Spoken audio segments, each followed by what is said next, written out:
Good afternoon, everybody. It's Laurie White, president of the Greater Providence Chamber of Commerce, and welcome to episode number 124 of Chamber TV. And today, a very exciting moment. We have this opportunity to have a conversation with Jeff Immelt, and we will be talking about his new book, a bestseller. And we are so thrilled to have one of the most iconic business leaders of our times with us today, talking about his new book, Hot Seat, What I Learned Leading One of America's Best Companies. So, Mr. Immelt, welcome. Thank you, Laurie. It's great to be with you. So I am coming at you today from Providence, and I know that you are in California, but you are no stranger to what's happening here in Rhode Island, and we're really excited that GE Digital has a location here in Rhode Island, and that came to be under your leadership. So before we start talking about your book, Hot Seat, I just want to level set and, of course, thank you and welcome you. And I know that you have great ties to Providence. So let's talk a little bit about that. Yeah, Laurie. So back in 2015, when we were thinking about moving our headquarters, we looked at 20 cities, began to narrow it down. And one of the cities we were actually quite interested in was Providence because of its location, but a lot because of its, I say, civic leadership. We were big fans of Governor Raimondo, and there's good colleges and universities in the city, a good workforce. And so even though we ended up putting headquarters in Boston, we did invest in a digital center in Providence and just had great feelings, I'd say, about the state and the people.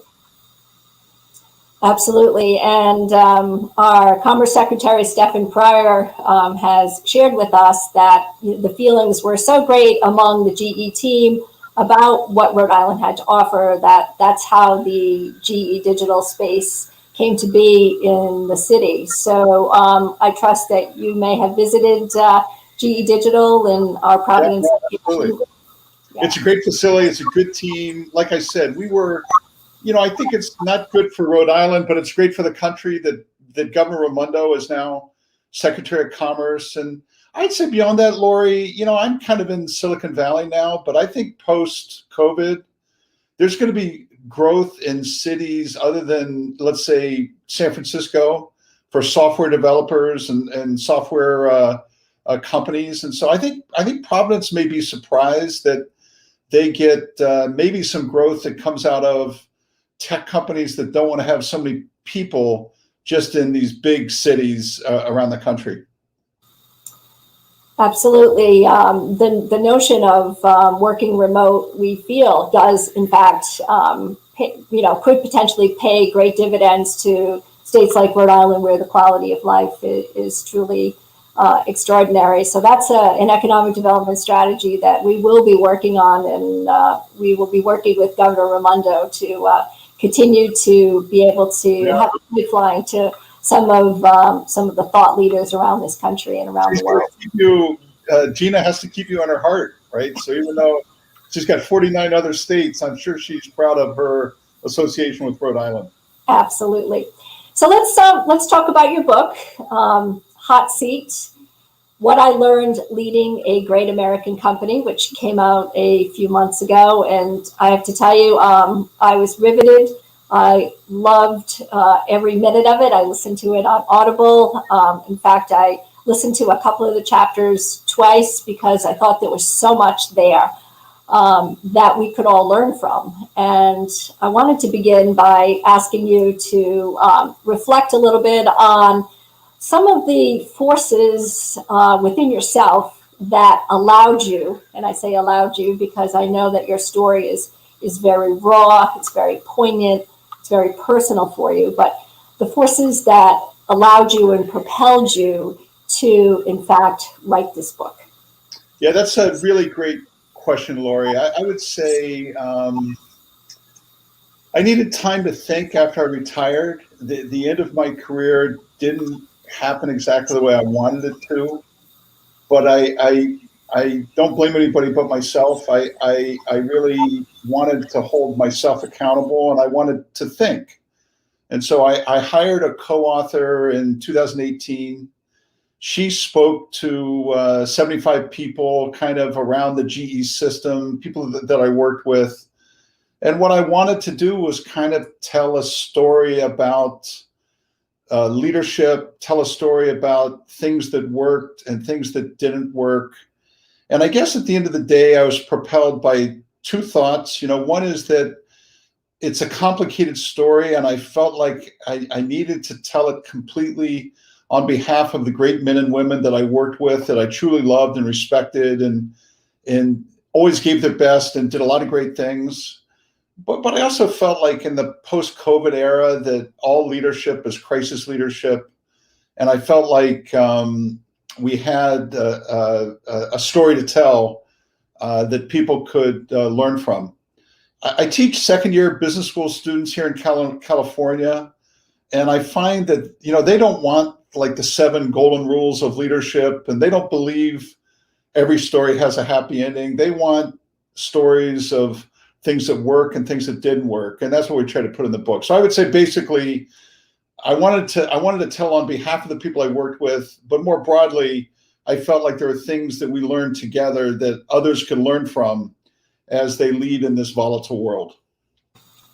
Yeah, you talk about your students at Stanford, the graduate school students, and how they don't have any patience for simplistic solutions. They want to know, how did you figure it out? So as we talk through this, the next 55 minutes together, Jeff, I thought that we could distill and extract from your book some of the themes and the learnings that you are sharing with your students and also with your colleagues and your teams going forward, and of course some of the companies that you're investing in the Silicon Valley. So let's just start with this whole notion of lifelong learning and preparing oneself to be in a position where no matter the complexity of the problem and what you're solving and what's in front of you, you have to learn to figure it out. So can you reflect a little bit about that and how that plays out in the book? Yeah, Laurie. So the last day of class, I always kind of say to my students, and I used to say it inside GE, is that basically most people can go far in their life. They have intelligence, they have the right backgrounds and things like that. But there's 3 questions you have to ask yourself if you really want to lead fully in your life and in your career. The first one is how fast you can learn.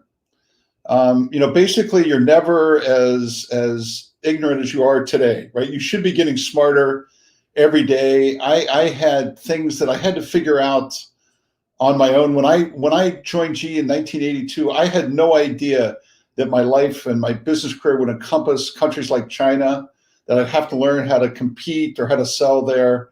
Those things just come at you. And so you have to figure out how fast you can learn. Number 2, how much can you take? Like, can you take a punch? Things aren't always perfect. You're not always doing well. The cycles sometimes are against you. And if you give up in the middle of just criticism and bad cycles and things like that, you're never going to reach your full potential. You're never going to be able to be a really strong leader when your team needs you. So how much can you take? And the third is, how much can you give to others, right? Are you willing to be a coach? Are you willing to be a mentor? Are you willing to reach out when somebody else is on their worst day? And those are the 3 questions that people have to answer if they want to build a career. And that's, like I would say in the background I had, certainly the first 20 years, but really all 35 years I worked at GE, I was always learning. I was frequently being criticized, but I was always trying to build strong teams of people that were confident in their abilities to do things and to do good work. Yeah, so those 3 themes come out very strongly, very powerfully in your book. And one of the passages that you relate that I thought was really quite thought-provoking was your tendency to want to put yourself in front of things that are happening, that are new. what are some examples of some of the things that you did to deliberately put yourself in front of things so that you would learn and have new insights and be able to deploy those insights across your entire portfolio of industrial companies? It's a great question. I think, Laurie, I say it that you really have to see things for yourself, right? You can read articles, you can read books, you can listen to commentary, you can read the Wall Street Journal, but if you want to drive a big initiative like digitization, you've got to go to California. You have to see the startup scene. You have to see the people that are doing it. You have to understand who they are, what motivates them. You have to know how they're different than you or different than the things you're trying to do inside your company. And unless you can do that, it's very difficult to lead and drive change. One of the other places that I think is really critical today is in globalization. Clearly, the nature of globalization has changed dramatically in the 40 years I've been in the business world. It's less highly revered. It's less U.S. driven than it was in the past. But I always wanted to see countries for myself. Clearly we had strong teams that were there, but I learned to have my own point of view about Africa or China or India or Germany or other places around the world. And I think you can only build that if you kind of learn to lead from the front. So if you learn what's on the minds of your frontline leaders, of the customers that you have. And so I didn't tend to spend a lot of time in the office. I tended to spend a lot of time out learning, out kind of leading and really getting my own gut feel for businesses and situations. So I call in the book, kind of see it for yourself. And I think that's something that a lot of good leaders have in common. Yeah, so you're seeing for yourself, what's happening in Silicon Valley, and it's interesting and ironic that you are there now, considering that Silicon Valley was not a place that GE wanted to be in the early days. Yeah, I worked for a great predecessor. Everybody knows Jack Welch, and Jack was a great leader in a very different time than what I had. And in the late 90s, I wanted to acquire a company in Silicon Valley. And Jack wouldn't let me because he basically said, look, we can't ever run businesses in California. The people are crazy out there, right? So he wasn't necessarily wrong about all of it. But this is, I think, for the world, really, this is the kind of the fountain of innovation that now is impacting a lot of different industries.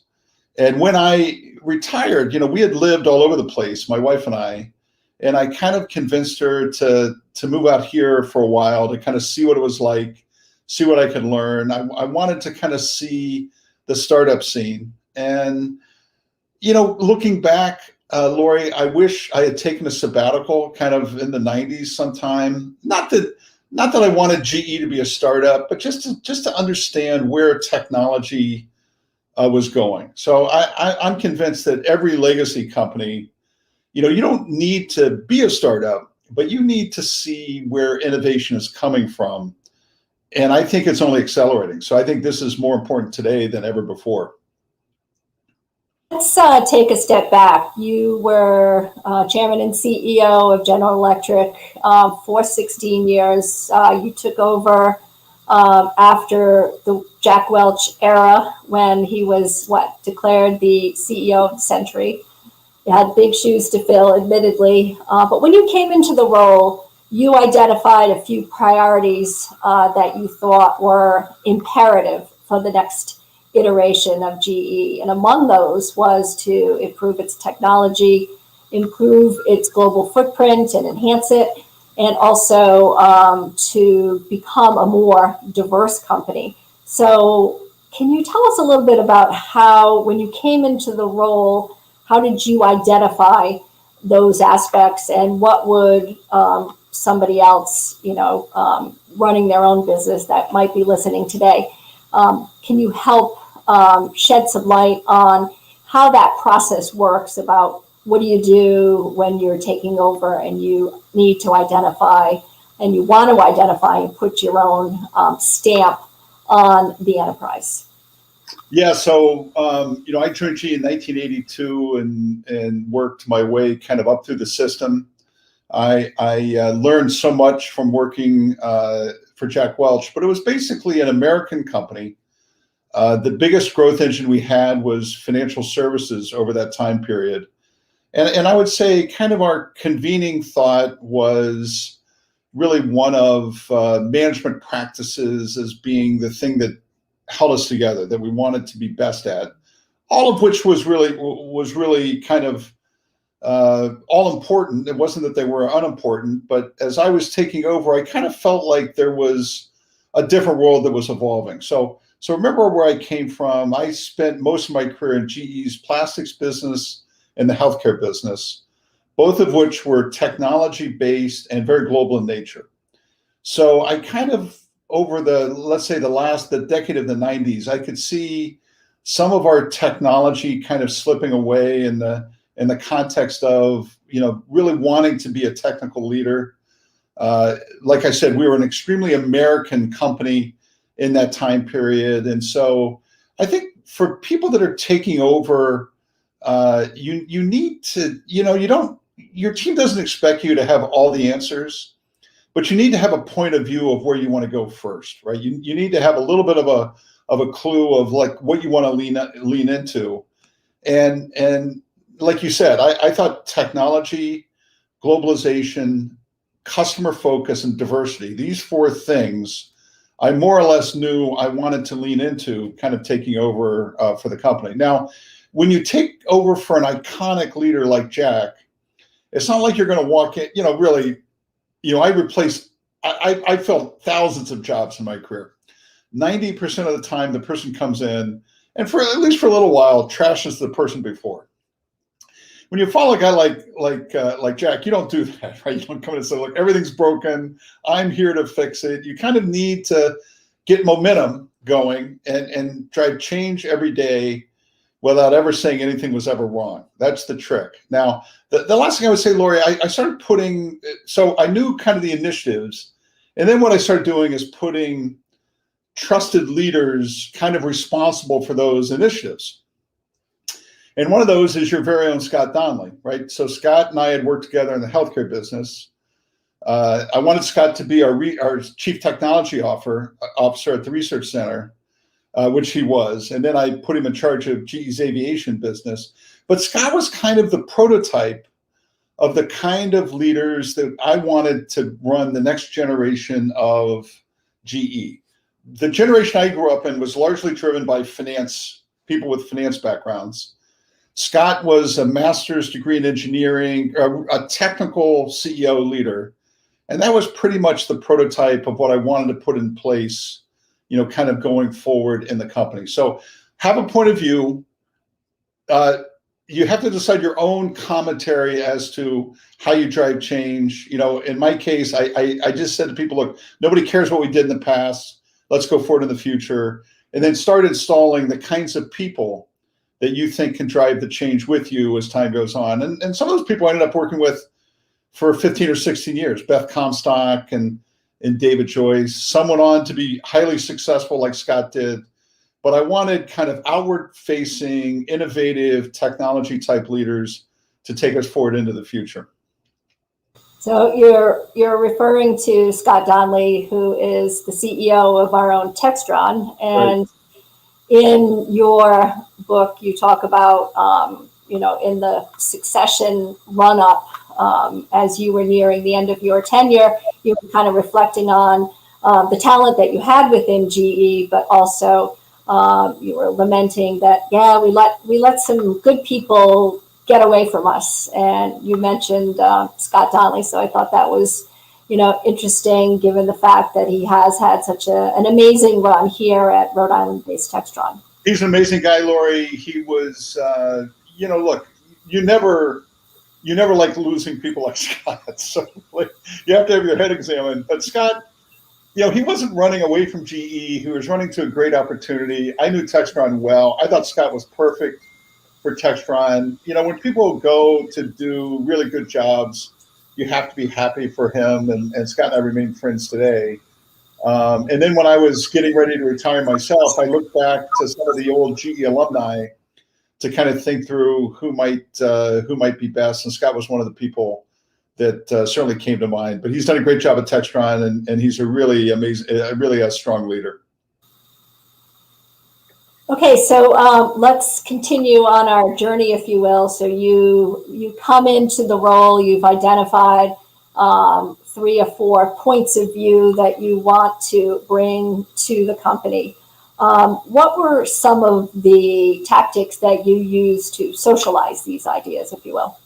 Yeah, look, I go down 2 paths. One was I brought in, because I knew we had to do some pretty serious portfolio kinds of moves, because financial services was really the dominant grower in the company. And I knew over time that wasn't going to be necessarily a healthy mix. So what we did was brought in, kind of people that could help us think through strategically. So people like McKinsey and BCG, investment banks. I worked a lot with the board to kind of think through the portfolio. So when you get to maybe 2004, we did some acquisitions and divestitures. So we acquired a life sciences company. We acquired an avionics, a kind of an aviation supply chain company. We disposed of most of our insurance assets.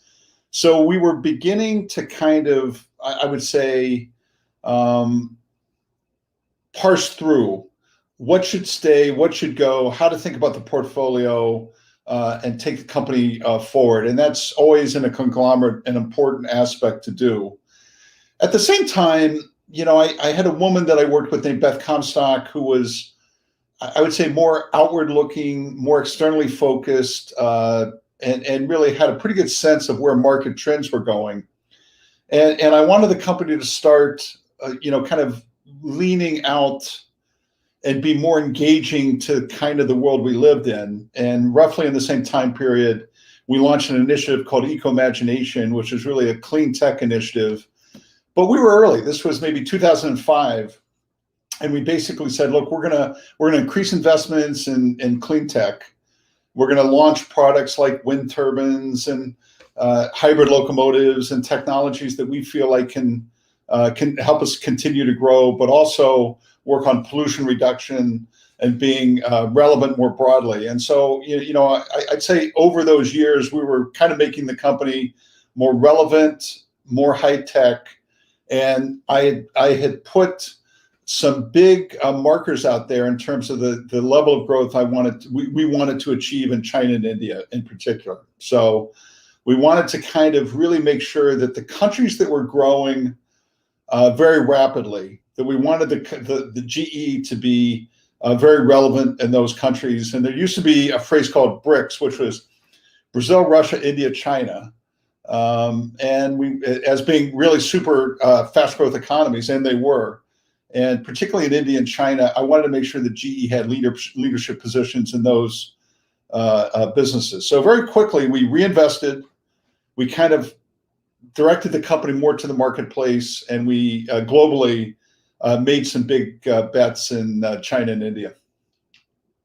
You talk about when you took over what you found with the GE research labs, and how you described them as sort of like antiquated time machines that had somewhat stopped after the advent of the light bulb and the influences of Thomas Edison and the succeeding generations, and how under your tenure you felt that you needed to reignite the power of the labs to get a lot of these new industries percolating. Can you tell us a little bit about your initial impressions of what you needed to do on the research and innovation front, and what are the lessons that we could all learn from that? Yeah, look, I mean, I think maybe just start with the finish, which is we live in a technology-driven world. Management practices, the things I learned growing up in the company, those are still important, don't get me wrong. But innovation and technology is what's going to move companies and the economy, and whether you're big or small. And I felt that way when I was kind of building my career, and I certainly feel that way today. And so what I wanted, the statement we wanted to make was that GE was a company where engineers and technologists were valued. And the best way, to do that, I didn't build the research center, but we inherited it, was to make the research center a place that, engineers could look and say, whether they work there or not, they could be in Cincinnati or Bangalore in India, they could look to say, okay, this is the part of the ecosystem that I'm a part of, where engineers are valued, technologists are valued, and this is the kind of company I want to work for. And so, again, going back to Scott was living in Albany at Schenectady at the time. He ran the research center. And I said, Scott, this looks like my elementary school cafeteria that was built in 1950. That's not necessarily going to be attractive to recruit the great electrical engineers from Purdue or from Brown, or go down the list. These are not the people that are not going to want to come here. They're going to want to go where they see the world being created. So that was always really important to me, both when I started, but through my career. And technology again is the differentiator of companies and businesses and the country. And so I always wanted to build that into our DNA. We are talking to Jeff Immelt, the former chairman and CEO of GE, and we are talking about his new book, Hot Seat, which is a fascinating story. I would describe it as very personal, raw, poignant, and amazingly well told. What I learned leading a great American company, and some of the themes that have emerged as a result of the book, and what we can all process as business leaders, learning from a difficult situation. So let's get back to this notion, Jeff, of GE as a technology company, and the fact that it maybe wasn't necessarily perceived as that as recently as a decade plus ago. I think people would have a hard time, really fathoming that was the case. Yeah, look, I mean, I think, it wasn't certainly something that we advertised, but if you look at, kind of patents issued, if you looked at the health of our product line, that's what it spoke to. So if you go back, we weren't in the top 20 in patents being issued. And in the year 2000, 60% of our industrial earnings came from one product, being heavy gas turbines, being sold in one market, the US. So I think all of us, the board and even the leadership team, we all kind of looked at that and said, that's not a healthy company. That's not kind of what we want to be. And we all kind of worked together to set about, diversifying, investing, capturing new markets with new products. And, I think it really, to be honest with you, it was actually working quite well until the financial crisis hit, and so we were still, our industrial businesses were growing and really grew for 15 years. But, we had an awfully big kind of finance company. And by the time 2007, 2008 came around, that was a real challenge for GE. That was a real challenge for the leadership team and for me personally. When you talk about unexpected tail risks and uncertainty and sort of, once in a century type of problems and challenges that surface, and we're seeing now that these tail risks are pretty much baked into everything that we're doing, and that they are more and more frequent, much more so than they were back then. But you mentioned the GFC and the impact that had on GE Capital, and at the same time trying to really stoke the research engine. So those two forces kind of came together at the same time. So tell us a little bit about how GE Capital became sort of, really enmeshed in this global financial crisis, and how that ultimately influenced GE Power. Yeah, so I would say we grew GE Capital for 40 years very successfully. We were a great competitor to banks. We would borrow money inexpensively and lend it out at a higher spread. Most of the businesses we were in, we were quite good at.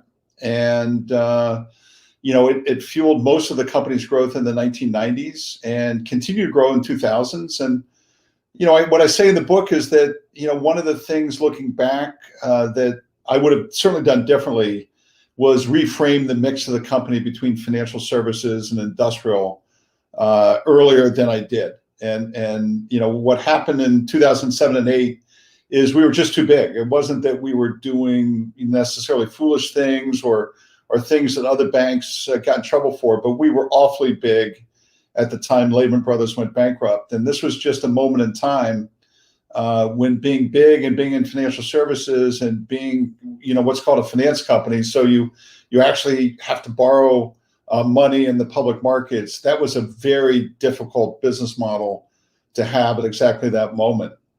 And basically at that time, the industrial businesses really kind of saved the company. Their cash flow, their ability to perform and grow really was excellent during that time period. And the businesses that we had invested in the previous years really delivered for us as we went through this really tough time. But basically half the company was financial services. Between what happened in the crisis and the regulation that happened after the crisis would never be the same. And I think from a leadership standpoint, look, I think we did a good job of keeping two truths at the same time, right? One truth was financial services was going to change forever, and things could get really bad before they stabilized, and we protected that. But at the same time, we kept the focus on that, aviation and healthcare and oil and gas and the other businesses we're in had great growth potential. Let's continue to invest. And so I think the board and the management team for probably 2 or 3 years had to really compartmentalize between kind of holding two truths at the same time. And it was difficult to get the mind share right. We would have board meetings where 95% of the conversation would be around financial services.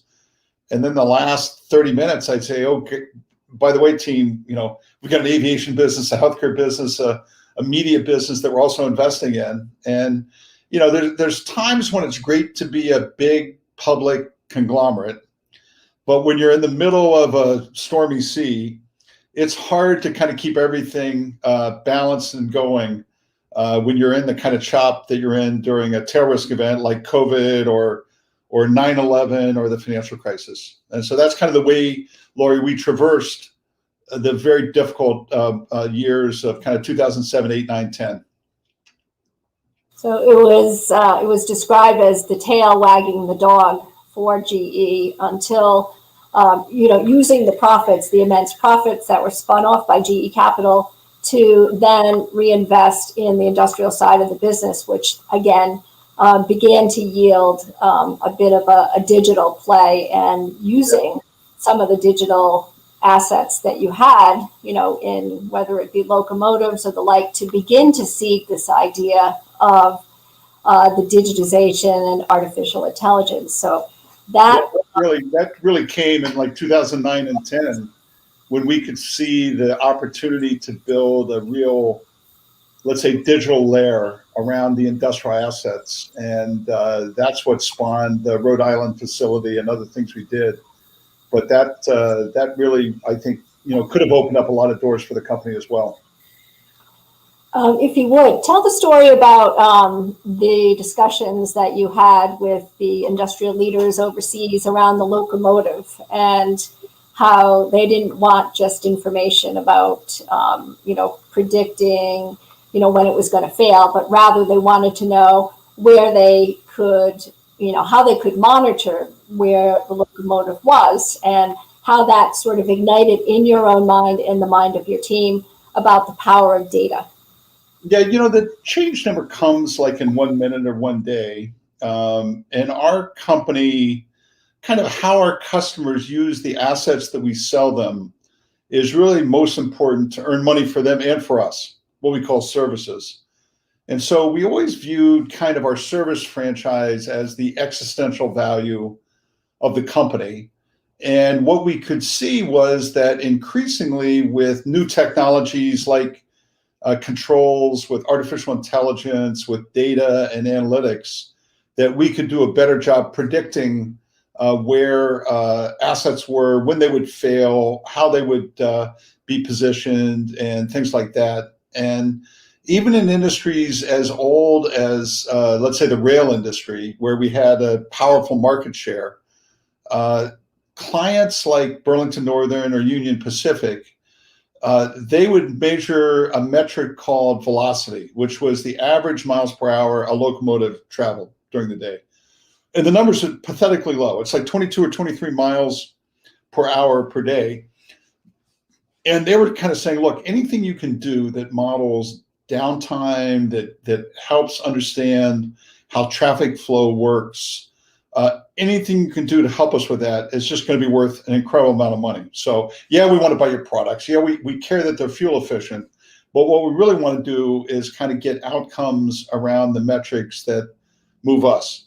That's the same thing that's true for airlines. It's the same thing that's true for hospitals. It's the same thing that's true for oil and gas companies. And so for utilities. And so these are the things that are, I think, the next generation technologies. And that's one of the reasons why we invested so heavily in kind of a digital context and a digital platform, is because we truly believe that this is what's going to happen next in the industrial arena. And, sitting here in Silicon Valley in 2021, I would say it's taken longer than we thought it would, but it's coming here now. This is really relevant. There's lots of new companies being born every day, and this is really what's going to happen next.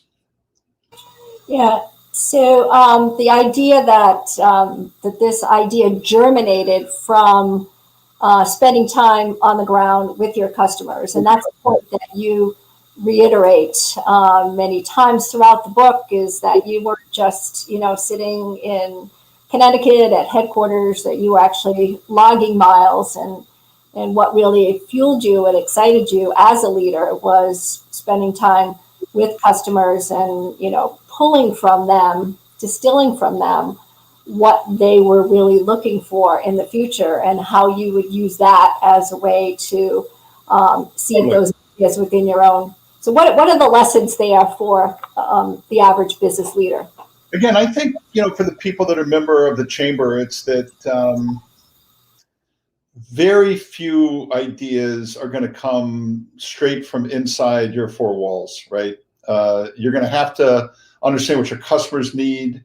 You've got to have access to what's on the minds of the people that work with you, your suppliers, your customers, the people on the factory floor, and just allow yourself to be in the mode of listening to get, kind of what the next best idea is. And then be willing, what I find is that a lot of leaders can listen. A lot of leaders actually, kind of know what to do, but they just lack inertia, or they have inertia to get them to go do it. One of the stories I tell in the book is a global story, Laurie, about being in Africa in like 2010. And I'm having breakfast with two young leaders who are describing a gas to power project in Ghana. It had over $2 billion of GE content. And as I'm having breakfast with them, I'm basically saying, gosh, guys, that sounds like a great idea, great project. It's with Shell, big international companies. You guys have no prayer of pulling it off inside GE. There's 1,000 people in the bureaucracy whose sole job is to keep you from doing this deal. And so I'm traveling in a 2-week swing through Africa and Europe. But, when I got back, I sat with our team and said, how do we organize ourselves so that we can do this deal, do it safely, and make it work inside our company, that these two high potential young people could get this actually deal pulled off, right? So it's not enough to listen and to get the idea, but you also have to go back, and particularly for those of us that are in big legacy companies, you've got to have the courage to kind of change your own organization in order to make these things happen. We had to do that with digital. We had to do it with eco-imagination. There's always antibodies to change, particularly in big companies and big organizations, but you have to beat those down in order to get things really executing and done. GE antibodies. You've used that term, so tell us a little bit more about what that means in terms of, Change is hard. Look, change is hard. It's hard for small companies. It's hard for big companies. I love the people I work with. Most people are well-intentioned, but when you're launching a big initiative, even the ones that make the most sense, it's uncomfortable for people. And so you have to find ways to listen. You have to find ways to, have perseverance. But you have to know that frequently what people are saying is, we just don't want to change, and that can't be tolerated. Again, I go back. I learned so many really interesting and good things from my predecessor. But the one thing Jack could do is he could be irrational when he needed to be, to really drive change. And sometimes leaders, you should listen all the time, but sometimes you can't listen to everybody, and you need to kind of act on what you know is right for the company. And sometimes that means that there's people that really are pushing back. They either have to leave or they have to change. And it just so happens when you work at a company that has 300,000 people, sometimes there's more of them than there is of you. And that takes real perseverance in order to drive change. Well, I imagine that would be especially hard for a legacy company like GE that was indeed enjoying such success globally with the portfolio of businesses, and also the performance of the stock. So, people on the ground would say, "Hey, we're doing well." That perhaps they didn't see or sense that the world was changing underneath them. So, from your perspective as the CEO of an organization that was really at that vortex, what do you think is important to be able to really drive that message home? Look, you need good leaders, good team. You need the right kind of communication about change, why it's important. We all have kind of what I would call change acceleration processes. So you need good process. So leadership, metrics, process, communication, all those things help you drive change. Compelling storytelling, I think that also helps. But sometimes you just have to push it through, right? So in 2005, when we launched what I called Eco Imagination, Beth Comstock presented it in front of our 30 top leaders, and the only two people who thought it was a good idea were Beth and me. When we started a big emphasis to delegate globally, many leaders thought, maybe that wasn't the right thing to do. When we launched the digital initiative, we had to reallocate resources, and some people didn't think that was the right thing to do. So I add to all those things a sense of determination that is required, and perseverance that's required, and open-mindedness that's required to really get things done at scale. And I think all those things are really, really critical. I mean,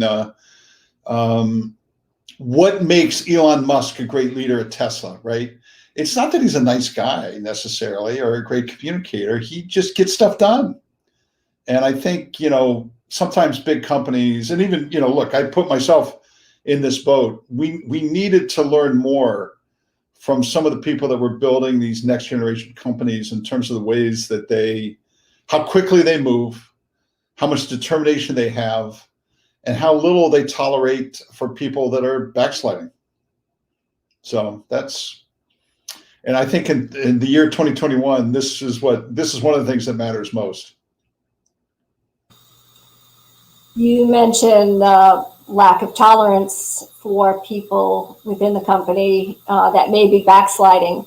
And one of the themes that you brought out in the book was the idea of when you don't trust your colleagues, when you have somebody running a business unit for whom you've lost trust, you take action and you move them out.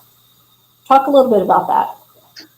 Yeah, look, so if you read the book, I'm harder on myself than I am on anybody else. But what I try to do is tell a story openly and truthfully and completely, so people can get a full picture of a complicated era in a big company.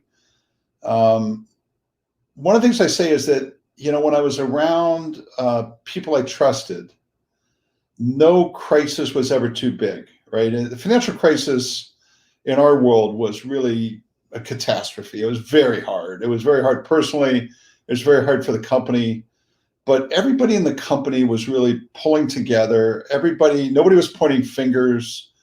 Everybody was engaged, and we made tough decisions together, right? Later on, I always tell people, like, I never expected, sometimes people say you had to be disappointed that you were let down by people you trusted. And really what I tell people is I was never let down by people I trusted. I was let down by people I didn't trust. The issue wasn't them, it was me. And sometimes even a perfect leader, there's some people on your team who put themselves in front of the company, and we sometimes allow that to take place, and we don't take action.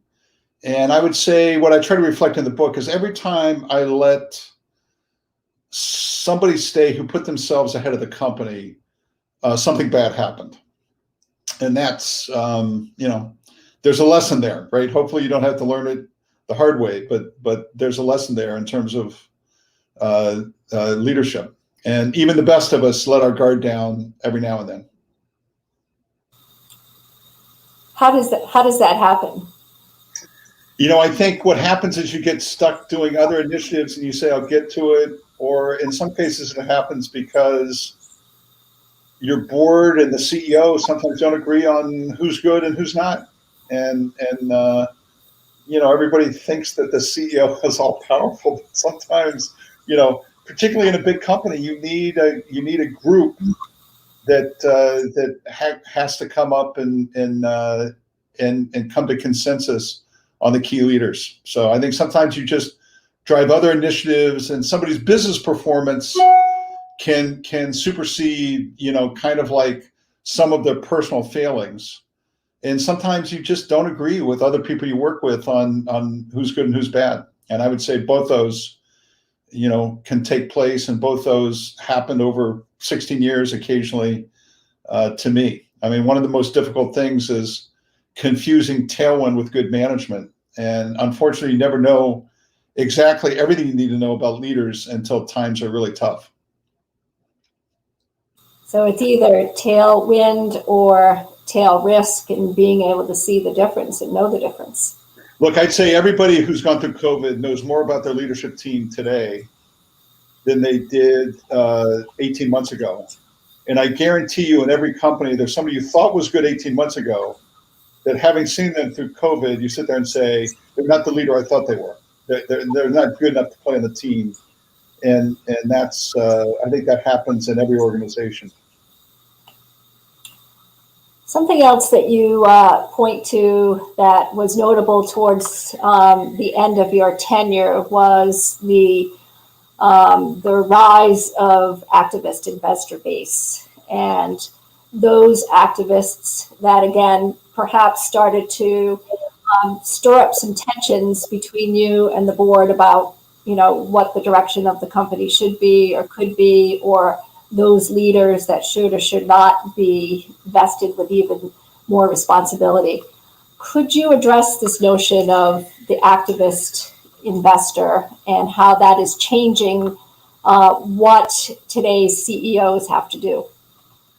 Yeah, look, I think it's just reality that there's a class of investors that are activists. Bigger investors like them, frequently, because they can drive change, sometimes constructive, sometimes not constructive. What I say in the book, Laurie, is I don't really blame. I don't blame.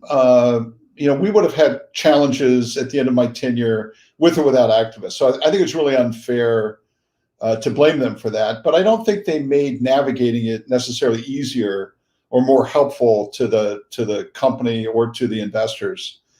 And I think one of the things for companies is just, you just need to have good alignment between the board and the CEO. And when this comes in, it drives friction at the top of the company. And there's times when you just need to have kind of a seamless partnership at the board, and that's always easier said than done, right? Again, just like I talked about with leaders, with boards, you don't know how a board's going to work until a crisis takes place, right? You just, in a good day, it's hard to tell exactly the rhythm and the important dynamics. And I think, again, frequently activists are right about some of the things that they do, but what you want to be doing is making good decisions on behalf of all the investors and all the employees for the long term. And in this case, in the case of GE, I think it was really hard to make those really good decisions with the amount of turmoil that was created really at the board level. Is that was essentially the, how the crescendo built for you, correct? Yeah, for sure. Look, I think, look, I say in the book, Laurie, that maybe I stayed too long. And again, I wasn't perfect at all. There are things I would have done differently. But I do think that there was an element of volatility that certainly didn't help the company for a period of time. Well, let's flip that around. Were some of the directors among those that stayed too long? Look, I think by and large we had a great board for a long period of time. I'd say the one lesson that I would give every CEO of a public company or private company is a big board is a difficult thing when you're going through volatility. And we allowed our board to get to 18 members really because we were a financially regulated firm. And so we needed a certain number of financial experts. But when you're in a period of volatility, that board size is just too big. So look, I had the honor of working with a lot of good board members, but again, this is on me. I think we allowed the board to get to too big of a size. And you never know people until the worst day. Everybody, when you're hiring a board member, think about how he or she is going to act on the very worst day, not how they act when you're asking them to join the board. Everybody's happy at that time. But I got to tell you, when Lehman Brothers went bankrupt, I needed my board a lot, and they were awesome, right? They were thoughtful. They were focused on investors. They gave good guidance, even guidance I didn't want to hear, and they were amazing. In February of 2009, Laurie, Ralph Larson, who was my presiding director, basically turned to me in the meeting and said, "You're going to cut the dividend." And I fought him. I was fighting it up until that minute. The minute he said that, I saluted, and it was the right call, 100%. Those are the kind of board members you need. So if 18 is too large because it creates an unstable dynamic, what would you suggest would be a reasonable number that would create a more cohesive dynamic even in the face of uncertainty? 10, maybe 12, but no more than 10. And again, I think with great transparency so that they all had full access to the company and could know everything they could, both with the CEO there and without the CEO there, full transparency. But if you're on a board and you've seen something twice, if you've asked questions and seen something twice, you own it, right? I'm on boards now, Laurie, and kind of I tell my colleagues, really, if we've asked the CEO a question, he or she's made a presentation, we've seen it. If it turns out not to be right, which it could, you own the decision. It's not like you as a board member can sit and say, well, I'm going to sit this one out. You're accountable alongside. And I still think there's a lot of, and I see it in academia as well, there's still a lot of a lot more work that needs to be done on really good dynamics between companies and their board.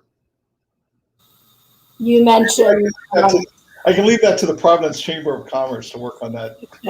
we have a fantastic board, and if I told you how many people were on it, 36. How Well, about okay, that's okay for you, but it's for a company. That's not easy. Okay, so I want to reflect in the few minutes that we have left. You're talking about things, that the world turns and things change, and the tenure of the CEO, the tenure of board directors, the composition of boards. But one of the things that you point to very assertively and dramatically is today what you're seeing is that the public role of the CEO is very different, very, very, very different. The longevity down to perhaps 5 years. You served for 16. Your predecessor served for longer than that. What is happening here with the public role of CEOs, and what would you offer as some battle-tested advice on how to be, and to use your preference for military terms, how to really be battle-tested for this very, very changing scenario? Yeah, I think, the job is 100 times harder today than it was even when I did it, and 1,000 times harder than when my predecessor did it. It's so much more public. There's so much more scrutiny. I would say focus on people. That's timeless. Have a good sense of the bad things that can happen to your company. So have a list of 3 or 4 things that are really critical that could be bad and happen in a bad way. Know those. Be willing to make decisions in public. So have a good way to make decisions. And then, pick your spots. In other words, I probably worked on too many things. Most companies I work with today, they're working on too many things.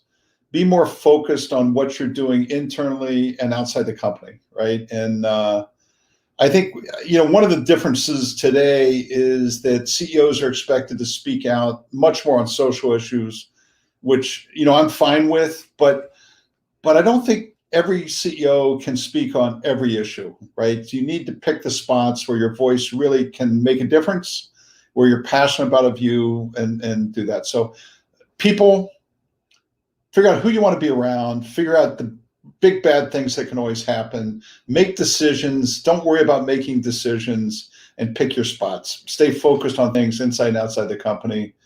When I talk to CEOs, that today is kind of like what the kinds of things I coach them on. And then I always ask them, like, the people at the top of the company, your direct reports, you have to know them really well.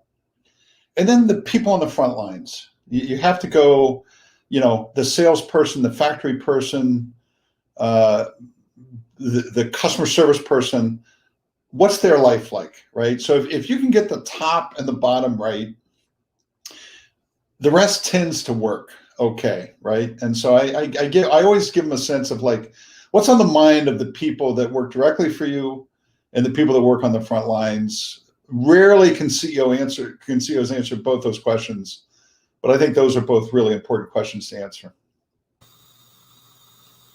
The changing role of how a company is perceived, and the role of corporations, not just in America, but globally, all very shifting. And I've heard many organizations start to talk about the notion of eliminating, maximizing shareholder value as one of their mantras. What do you think about this notion of corporations as social justice agents and entities that are working in a whole different sphere other than maximizing shareholder value? Oh gosh, my answer is either going to be pleasing or not pleasing, because I think my answer really is it's always going to be complicated. It's always going to be that you've got to be responsible to your investors. You've got to be responsible to the people you work with. You've got to be responsible with customers, and you've got to be a responsible citizen around the cities and towns and countries where you do business. And look, I just think saying that shareholder value doesn't matter is just really going to get you in trouble. But understanding that it's not the only scorecard that counts, that basically you need to have a better sense for a broader perspective. I'll give you just a thought, Laurie, along those lines, which is my generation of leaders basically thought we could put jobs wherever we wanted to, Mexico or India or any place else. And as long as it was productive and generated more earnings, we would be loved by all. That's not right. In other words, that changed. That changed probably in the financial crisis. It's changed actually before President Trump became president. But it's just not, that's not the way a CEO can think today. Now, it doesn't mean that you can be foolish about money. It means that you have to be careful about where you put jobs and all those things. So I just think it's a more nuanced world for a business executive today that says, look, if I'm going to shut down a factory in Providence and move it to Mexico, that in no way is that going to be viewed as being a constructive move. Now, maybe you can still do it and get away with it and things like that, but I would urge people, put in more automation or think about other ways to get more out of your workforce before you do that. In the late 90s, we moved a refrigerator. I worked in the appliance business in my career. We moved a refrigerator plant from Louisville, Kentucky to Mexico. In 2011, we moved it back, right? Because we could do it just as economically in Louisville, Kentucky as we could in Mexico. And I just think, you better be aware of things like that if you're running a company, or else you're not going to be doing it for very long. But at the same time, you still got to make money, right? So I'm giving you a long-winded answer to say it's a complicated job for a CEO. Don't oversimplify it in any dimension, but be cognizant of the fact that you've got more constituencies. Your investors are critical, but they're not your only constituency. Well, you mentioned that you took off a number of successes, a lot of successes, the earnings, the generation of profits through your various industrial bases, your company line. But you say that the stock didn't perform, and that perhaps was something that created this complexity that you're talking about in the nuance. So let me just give you a chance to tick off what you feel you were most proud of as you were departing GE. Yeah, so really, we had really strong businesses. We generated, if you even up to today, those 15 years were generated more profit and cash than the cumulative history of the company combined. We led good initiatives in digital and global initiatives, but the stock certainly didn't work. And my succession process didn't work the way any of us wanted it to go, right? So it's complicated. But Laurie, I didn't feel like it was appropriate to allow all the great people that I worked with for so long to be cast the way sometimes people in the media were portraying them. These are people that worked hard. They always did the best. They did it in good times and bad. And they did many fantastic things. And that, at the end of the day, was one of the reasons why I wrote the book. Life is, sometimes companies are complicated, and I wanted to tell a truthful story that was filled with the right facts and the right context, and let the reader make the judgment. As I mentioned at the outset, I really enjoyed the book. I listened to it on Audible, so it was my trusty, faithful companion for a number of days, and really appreciated a lot of the insights that you shared. So let's begin to wind down our discussion by, let me ask you, how are you doing now? What's making you happy? How's life? What's energizing you? Yeah, so when I retired, like I said, I wanted to come out in the kind of the seat of innovation. So I now work with lots of small companies, mainly healthcare companies, but a few tech companies. After being in a big company my whole career, I wanted to kind of think small again, and that's been great fun. I teach a course every year in the kind of the April, May time period.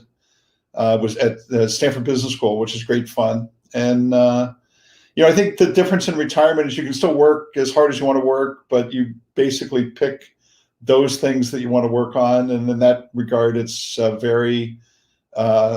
it's fun and satisfying. And I kind of felt like the one way I could give back is to the next generation of entrepreneurs and students. And so I try to be a mentor and a coach to 10 or 15 kind of founders and CEOs. And, I've got 70, almost 80 students every year.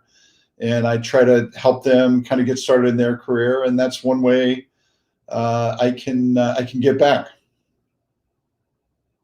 Right. And our student body of today, they don't want scripted, simplistic answers and, sort of rote sort of responses about everything. They want real stuff and thoughts and how to take a punch, as you describe. How much abuse can you take, but how to survive really in this world of uncertainty and unpredictability and chaos. And can you really teach that?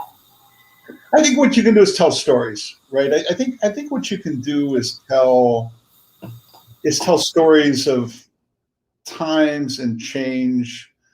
We bring in a CEO in every class, and we ask our CEOs to be really, deliberative about what works, what doesn't work. And I think that's the best you can do, is just give them a sense that, look, let me give you a sense of something that worked, something that didn't work.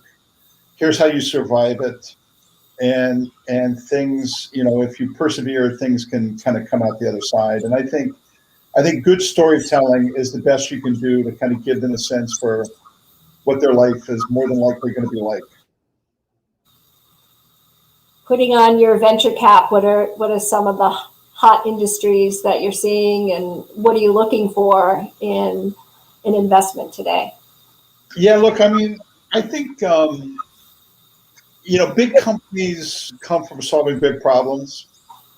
So I look to my past. I still invest in a lot of healthcare companies and ones that use technology to kind of provide better patient outcomes. I think those are really fascinating companies.